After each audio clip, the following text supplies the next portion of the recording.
Those of you who've been watching the video will remember the red winch that we used to haul the muck out, put equipment back down into the mine or lift it back out. Well, Tony and I headed over to the storage locker where it was being stored, and something wasn't quite right. The lock on the storage locker had been changed. Once the lock was cut off, we quickly found out that a bunch of equipment had been stolen, most importantly, the winch. And that was really heartbreaking, to say the least.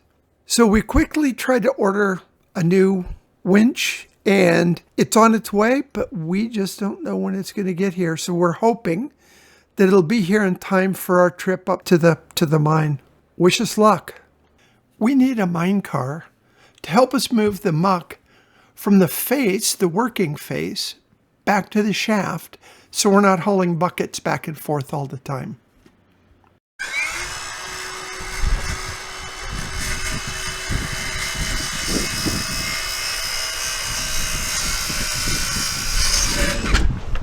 There we go. It's quiet. It is that. Wow, that's got to be at least, what, 8 years old, that would. So what are we doing? We're making some brackets to clamp the wheel shaft to the underside of the cart. So that will go over, screw it down, clamp it on. So the shaft is going to be stable, it's not going to rotate, and the wheels will be free running on the shafts. That's the plan. We'll see, we'll see how it turns out. Yeah, just getting a feel for how close it's going to look. Yeah. So I'm going to position these so there's some play, so the wheels can go in and out, and then they can go as close to the end as we want. Yes. It's going to be something very close to that. Yeah. Throw one of those straps on. Just show kind of what.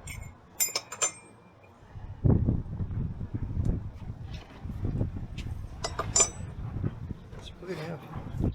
Yeah, so we can just we can for you. Yeah, just get a feel for how close it's going to look. Yeah. So just position these so there's some play. The wheels go in and out, and then they can go as close to the end as we want. Yes. It's going to be something very close to that. Yeah. Throw one of the straps on. Just show kind of what. So we have straps like that, and then we're good. Let's screw it, the whole thing together, and we have a working mine car that we can put our ore bucket on top of and transport it back to the face of the shaft. And so we can move it like this, so when it's full, we don't have to pull on the ore car or the ore bucket. Because we were worried that when it's heavy, if we're pushing the ore bucket and there's a stone on the track, that we don't want to end up tipping the bucket over, because that would be a real pain. That would be bad. Yeah. Okay. Rolling. Literally rolling. Look at it roll, look at it roll. So one of the dogs got a hold of the little furry parts of the microphone. What I didn't realize is he also chewed through the cable that attaches the microphone to the camera, at least one channel of it. So please forgive us if some of the audio is not perfect. We need to make the head frame just a little bit taller. So the way we're going to do that is by cutting off some of the existing leg and then splicing on some additional length. Now this will allow us to break the head frame down into smaller pieces to drop it down the shaft, make it easier to store when we leave. 4 holes in each one, and we've got 8 to do, so it's going to take a while. Works out at about 8,000 holes, I think. Yeah, about 8,000, 8 million, something like that, yeah.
Some of you have expressed concern over the fact that the manway was left open when we're up there working around. And we agree, so we're going to build a safety hatch.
You want to grab that and just lift up on it?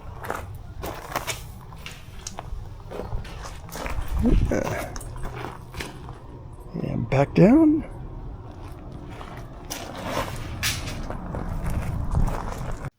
We're in the shed. Don't touch anything. Everything is going to kill you. So in the mine, we need lighting down there. Now, I've wanted to put a strip of LEDs in there. You can buy LED strings cheap as anything on the market. As me being me, I like to make everything myself. I can also check that things are a little bit better than what you buy, say, on eBay from China, because normally the stuff you get is pretty rubbish. Anyway, so I bought a bunch of these SMD LEDs. So there's 10 of them in there. Obviously, they're just connected with the sticky back tape at the moment. They claim to be 2 watts each. They're not. They're about 1.2 watts each, run on 12 volts. Horrible light is about 6,000K, so very, very bluey white. But there's not a lot of options for these at the moment. But that'll do for what we need. But they do need heat sinking. And they're also very, very short. The cable that joins each one is only a couple of inches long. It's really pathetic. So I'm using those and combining it with a LED strip light like that one, which on the back of it has a beautiful aluminum heatsink. And then what you do is you chop that 65mm long, just over 2 inches long, and then you stick those to it and you end up with that. You see the LED sits in the heatsink just absolutely beautifully. And I've run these at over 12 volts and more than sufficient heatsink. It gets warm, that's all. Whereas without it, it gets too hot to touch. So that's all you need for it. The cable I'm going to use for our LED string is this 4-core cable.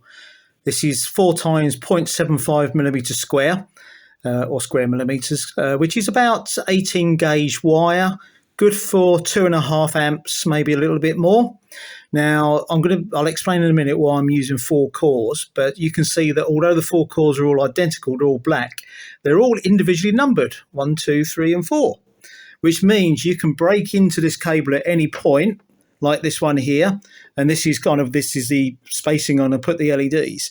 You can break in and you can find the relevant cores you're looking for. For the first set of LEDs, I'm going to be using cores 1 and 2, 1 being the live, 2 being neutral. Now, the reason I'm using 4 cores is I'm going to be splicing in my little LED modules into those first 2 cords. I'm going to have 10 modules on the first set of this cable, but it's a nice long cable. My plan is I'm going to have another set of 10 at the far end. And on the end of the cable, I'm going to be mounting these 2 switches, which means I have control on each set of LEDs. I can switch one or the other on, or both of them on, both off from the far end. That gives us a nice little bit of possibility of lighting up one section of the mine or the far end of the mine or both.